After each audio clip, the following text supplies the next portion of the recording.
Ato ng Sayron ang dugang pang mga balita sa Mindanao. Makabanato si James Paula Yap live sa Cagayan de Oro City.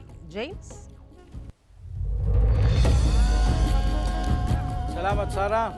Naka-heightened alert status gihapon ng General Santos City alang sa pagpahugot sa seguridad karong umaabot nga Semana Santa. Kapin 400 ka mga PNP personnel ang naka-standby isip dugang puwersa sa maong aktibidad. Ang detalye sa report ni Efren Mamak.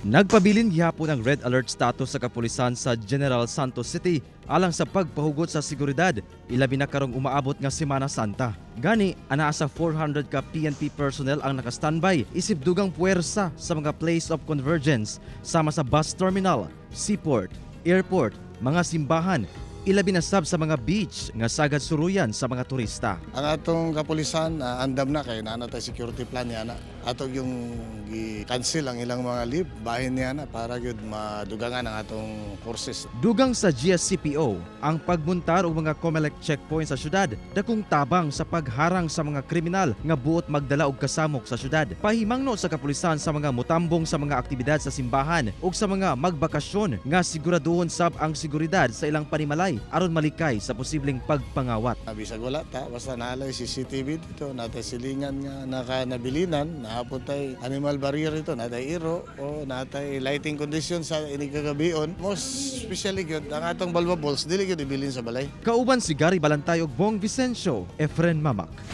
1 Mindanao.